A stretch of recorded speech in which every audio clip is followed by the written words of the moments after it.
여러분 안녕하십니까? 광주 MBC 뉴스데스크입니다. 5.18 진상규명 특별법 개정안이 국회 본회의를 통과하면서 늦었지만 올해 안에 진상조사위원회가 출범할 수 있다는 기대가 생겼습니다. 하지만 이 기대가 물거품이 될지도 모르겠습니다. 5.18 왜곡으로 논란이 된 데다 자격 요건에도 안 맞는 인사를 자유한국당이 다시 추천하겠다고 고집하고 있습니다. 보도에 송정근 기자입니다.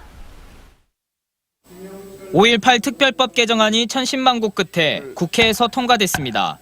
특별법 개정안은 자유한국당 백승주 의원이 발의한 것으로 경력 20년 이상의 군인 출신을 위원 자격에 포함시키는 게 핵심입니다. 그런데 조사위 구성이 쉽지만은 않을 것으로 예상되고 있습니다. 자유한국당이 이전에 추천한 권태호 중장과 이동욱 전 월간조선 기자는 청와대가 자격요건 미달과 5.18 왜곡 보도 등의 이유로 임명을 거부한 인물들입니다. 그런데 이제 자격요건을 갖춘 권태호 중장은 자유한국당이 추천을 철회하고 여전히 자격요건을 못 갖춘 이동욱 전 기자는 그대로 추천할 계획을 세웠기 때문입니다. 권태호 차장을 교체하는 걸로. 교체하실 거예요? 예. 그러니까 두 분 중에서 한 분에 대해서는 서류를 좀 보완하고 한 분에 대해서는 교체하는 것으로. 5.18 기념재단은 개정안이 통과된 것은 환영할 일이지만 또다시 자격요건이 미달한 사람을 추천하려고 하는 자유한국당의 움직임에 우려를 표했습니다. 조사위 출범이 연내에 이루어지지 않으면 내년 총선이 지난 뒤에야 조사위가 출범할 가능성이 높기 때문입니다. 나경원 원내대표가 또 이제 언론계를 포함시킬 것을 입장을 밝혔다면은 지금 이번 진상규명조사위원회 출범은 물 건너간 것이라고 봐야 됩니다. 더불어민주당의 송갑석 의원은 아직은 자유한국당이 추천하려고 하는 인물을 조금 더 지켜봐야 한다면서도 물밑 교섭을 통해 빠르면 연내에 조사위를 출범시키겠다고 말했습니다. 이것이 최대한 빨리 출범을 해야 하니까요. 그래서 자유한국당과 물밑 교섭을 통해서 빨리 추천을 하고 연내에 빨리 출범하는 것이. 내년이면 불혹을 맞는 5.18 민중항쟁이 조사위의 출범으로 미완의 진상규명 문제를 해결할 수 있을지 관심이 모아지고 있습니다. MBC 뉴스 송정근입니다. 자동차 제조사 직원이 앞장서서 경유차의 매연 저감 장치를 무력화시킨다는 광주 MBC 보도가 나가자 해당 기업이 진상조사에 들어갔습니다. 이 기업은 개인의 일탈이라고 주장하고 있지만 환경단체는 정부 차원의 진상조사를 요구하고 있습니다. 우종훈 기자가 취재했습니다. 자동차 제조사 직원이 화물차 기사들에게 권유해 매연 저감 장치를 못 쓰게 만들어줬다는 게 사실로 드러났습니다. 회사 측의 자체 조사 결과 이 직원이 화물차의 전자 제어 장치 ECU를 조작한 사실이 확인됐기 때문입니다. 사측은 해당 직원을 권고사직시켰다면서도 장치 조작은 개인적 일탈일 뿐 회사와는 관련이 없는 일이라며 조직적 부정 의혹을 강력하게 부인했습니다. 그러나 대다수의 화물차 기사들이 연료비를 아끼기 위해 불법 조작을 저지르고 있다는 건 정비업계의 공공연한 비밀입니다. 거의 99%가 다 했어요, 그것은요. 지금까지 한 3대인가 4대인가 해줬거든요, 그것을요. 근데 뭐 한 사람도 뭐 다 괜찮다고 그러니까요, 그런 것도. 지금까지 문제된 것도. 개인적 일탈이라는 사측 주장과 만연된 불법이라는 업계의 주장이 엇갈리는 가운데 누구의 말이 맞는지 조사가 필요해 보입니다. 매연 저감 장치는 소프트웨어적인 부분들은 노하우가 많이 필요하거든요. 제작사에 대한 관련해서 어디까지 이게 연계돼 있고 누가 알고 있는지에 대한 부분들도 명확히 봐야 된다는 겁니다. 환경단체들도 정부와 자치단체에 철저한 진상조사를 촉구했습니다. 정비를 하러 가면 이제 알 수 있는 거잖아요. 그런데 이거를 모른 척 묵인하고 그렇다면 이게 비단 이 기업만의 문제일까? 다른 곳도 마찬가지지 않을까? 아니면 다른 지역들도 마찬가지지 않을까? 거액의 예산이 줄줄 새면서 환경은 환경대로 악화되는 밑빠진 독의 물붓기 사업이었던 것인지 이제라도 철저한 조사가 필요합니다. MBC 뉴스 우종훈입니다. 원자로의 열 출력이 급증하면서 큰일 날 뻔했던 한비돈전 1호기가 재가동에 들어갔습니다. 그런데 가동을 시작하자마자 원자로 핵심 부품이 또 말썽을 일으켰습니다. 이런 일이 생겨도 안 되겠지만 문제가 생기면 즉각 알리겠다던 원전 측은 이번에도 쉬쉬했습니다. 남궁욱 기자가 취재했습니다. 원자로 열출력이 제어되지 않아 하마터면 체르노빌급 사고가 날 뻔한 것으로 드러난 한비던전 1호기. 사고가 난 지 5개월 만인 지난달 29일 재가동에 들어갔습니다. 그런데 재가동 하루 만인 지난달 30일 원자로 제어봉이 또다시 말썽을 일으켰습니다. 제어봉 제어 능력 시험을 위해 삽입과 인출을 반복하던 중에 52개 제어봉 중 1개의 제어봉이 원자로 바닥으로 추락한 것입니다. 제어봉에서 문제가 생겨 5개월 동안 점검을 해왔는데 재가동 첫날부터 제어봉에 또 문제가 생긴 겁니다. 그런데 이날은 한빛 원전 측이 앞으로는 원전 안전성과 관련한 정보를 투명하게 공개하겠다고 약속한 날이었습니다.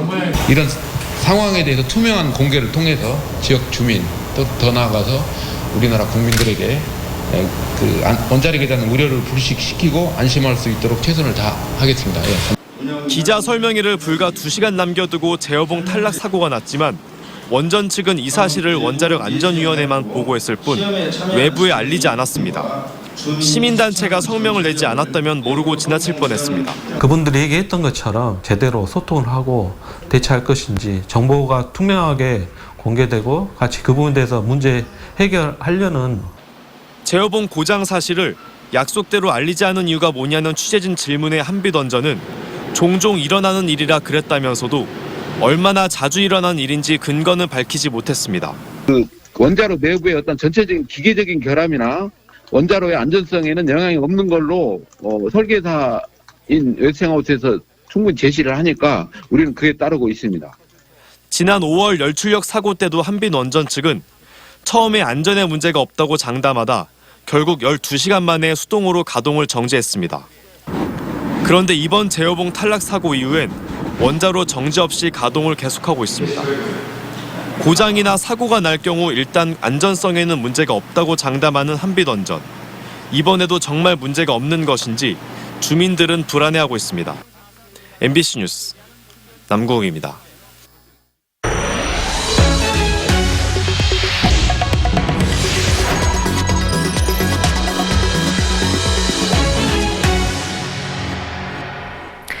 내년 총선을 앞두고 출마 예정자들의 물밑 움직임이 활발해지고 있습니다. 선거 사무실과 캠프 구성을 준비하며 공천 경쟁에 대비하고 있습니다. 이계상 기자의 보도입니다. 더불어민주당이 본격적인 총선 체제로 돌입했습니다. 내년 총선을 승리로 이끌기 위해서 당 안팎의 인사 15명으로 구성된 총선 기획단을 당 최고위원회가 의결했습니다. 민주당은 내년 총선을 문재인 정부에 대한 중간 평가로 설정하고 다음 달 중순쯤 선거대책위원회도 출범시키겠다는 방침입니다. 문재인 정부를 성공을 시키고 2022년에 재집권하는 것이 나라를 위해서는 정말로 중요한 하나의 과정이라고 생각하고 있습니다. 민주당 중앙당 차원에서 총선 시기가 예상보다 빨라지기 시작하면서 텃밭인 광주 전남에서도 총선 도전자들이 기선 제압에 나서고 있습니다. 출마를 기정사실화한 후보들은 유동인구가 많은 요지에 사무실 선점하기 위해서 움직이기 시작했고 선거 경험이 풍부한 시의원 보좌관과 비서진 등을 영입해서 총선 후보 선거 캠프 구성을 준비하고 있습니다. 또 후보자들의 얼굴과 정책을 알리고 새 결집도 과시하기 위한 출판 기념회도 오는 10일부터 줄줄이 이어질 예정입니다. 광주 전남 지역에서 민주당 현역 국회의원이 3명에 불과한 가운데 여당이든 야당이든 기득권을 내려놓고 인적 쇄신을 이뤄낼 수 있느냐에 따라서 지역 표심은 심하게 흔들릴 것으로 관측됩니다. 야당 의원들이 얼마나 새로운 인물들과 같이 호흡할 수 있겠는가, 이 부분일 것 같습니다. 여든 야든 새로운 인물들을 충원하는 과제는 공통의 과제일 것 같습니다. 내년 총선에서 민주당 공천 경쟁이 어느 때보다 뜨거워진 가운데 다음 달 중으로 인재영입위원회가 꾸려질 예정이어서 광주 전남 지역 공천 작업에 어떤 영향을 미칠지 주목받고 있습니다. MBC 뉴스 이계상입니다. 자유한국당과 대한신당 등 야당들도 내년 총선 준비를 본격화하고 나섰습니다. 자유한국당은 박맹호 사무총장 등 12명으로 구성된 총선 기획단을 출범시키고 내년 총선 준비 조직을 가동했습니다. 대한신당은 가칭이었던 대한신당을 정식 당명으로 확정짓고 오는 17일 창당 발기인 대회 개최와 함께 선거대책위원회도 구성하기로 했습니다. 정의당과 바른미래당도 총선 승리를 위한 인재 영입에 나서는 등 선거 준비에 속도를 내고 있습니다. 이사방입니다. 오늘은 공공부문의 구매나 발주를 담당하고 있는 조달시장에도 혁신의 바람이 불고 있습니다. 단순 구매 기능에서 벗어나 혁신적인 제품들이 조달 시장에 진입할 수 있도록 적극적인 기업 발굴에 나서고 있습니다. 이재원 기자입니다. 광주의 한 버스 정류장, 쉴 새 없이 움직이는 영상 사이로 전광판 뒤의 모습이 선명하게 드러납니다. 일반 전광판보다 2배 이상 촘촘한 LED 배열로 밝기와 해상도도 높아져 대낮에도 영상이 뚜렷하게 구현됩니다. 무엇보다도 투명 필름을 사용하기 때문에 마음대로 구부릴 수 있고 화면을 쓸 수 없는 데드존 역시 사라져 스크린을 100% 영상에 활용할 수 있습니다. 휘어지는 전광판을 개발한 업체는 기술력을 인정받아 조달청의 혁신 스타트업으로 선정됐습니다. 완벽한 원형을 구현한다는 것이 저희 제품의 차별화 포인트입니다. 마이크로 LED로 구현을 할 수 있는 기술을 계속 투자를 하고 있는데 그 기술이 확보가 된다면 롤러브로 하면서 휴대하기 편한 스크린을 이처럼 조달청의 혁신 스타트업으로 선정된 광주와 전남 지역의 중소기업은 모두 4곳. 조달청은 자체 예산으로 이들 기업들의 제품을 구매해 원하는 기관에 설치해주고 있습니다. 그리고 해당 기관에서 진행한 테스트를 통과하면 우수 조달 물품으로 지정하거나 혁신 플랫폼에 등재해 판로를 지원할 계획입니다. 이렇게 되면 중소기업 입장에서는 안정적인 판로를 확보할 수 있게 되고 연간 120조 원이 넘는 조달 시장에도 혁신을 불어넣을 것으로 기대됩니다. 공공시장에 쉽게 받아들이고 실적도 쌓고 또한 기술 개발 제품을 중소기업 기술 개발 제품을 조달청이 선도적으로 구매해 줌으로써 단순 구매에서 벗어나 적극적인 발굴로 변신하고 있는 국가기관이 중소기업과 함께 성장할 수 있는 모델을 성공시킬 수 있을지 기대를 모으고 있습니다. MBC 뉴스 이재원입니다. 광주 군공항 이전 사업이 지지부진한 가운데 광주시가 이전 후보지로 무안군만을 염두에 두고 행정을 추진했다는 논란이 일고 있습니다. 광주시가 시의회에 제출한 행정사무 감사 자료에 따르면 광주시 군공항 이전 추진본부가 군공항 이전 관련 동향을 파악하기 위해 지난 2017년 10월부터 올해 9월까지 18차례 무안 지역을 방문한 것으로 나타났습니다. 반면 영암과 신안, 해남 등 나머지 군공항 이전 후보지는 한 차례도 방문하지 않은 것으로 기록됐습니다. 이와 관련해 전라남도와 무안군 관계자는 군공항 이전 대상지로 무안을 낙점해 업무를 추진하기 때문에 논의 자체가 안 된다는 입장을 전달했습니다. 민간공원 특례 사업에 대한 검찰 수사로 광주시의회 행정사무 감사 일정이 차질을 빚게 됐습니다. 광주시의회 등에 따르면 민간공원 특례 사업과 관련해 검찰 수사를 받고 있는 윤영열 광주시 감사위원장이 검찰 출석 등을 이유로 행정사무 감사 일정을 늦춰달라고 요청해 당초 5일에서 7일로 연기됐습니다. 여기에다 민간공원 특례 사업과 관련된 광주시 환경생태국과 광주도시공사 역시 검찰 수사 대상이어서 행정사무 감사가 전반적으로 차질을 빚지 않을까 우려되고 있습니다.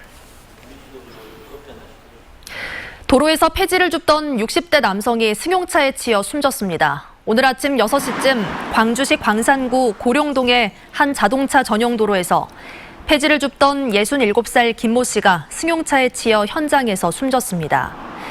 경찰은 김 씨가 차로에 서 있는 것을 보지 못했다는 운전자의 진술을 토대로 정확한 경위를 조사하고 있습니다. 광주시의회 이경호 의원은 포르말린 유출 사고로부터 광주 지역 학교도 안전지대가 아니라며 실효성 있는 대책 마련을 촉구했습니다. 이경호 시의원은 개구리와 뱀 등의 표본을 보관할 용도로 광주 지역 학교 실험실에 남겨진 포르말린이 3,800kg에 이른다며 활용도가 낮고 안전에도 위협이 되는 만큼 전량 수거해 폐기하거나 소방당국의 관리 대상으로 지정해야 한다고 주장했습니다. 수능시험 감독관에게 키높이 의자를 배치해달라는 요구를 교육부가 거부한 데 대해 광주 교사노조는 탁상행정이라고 비판했습니다. 광주 교사노조는 감독 교사들은 물론 시도 교육감도 요구해온 사안이지만 민원 발생 가능성을 이유로 키높이 의자를 배치하지 않는 것은 유감이라며 이같이 밝혔습니다. 또 사실상 강제로 차출된 감독 교사에게 서약서를 요구하는 것은 양심의 자유를 침해할 수 있다며 감독관 서약서를 폐지하라고 요구했습니다.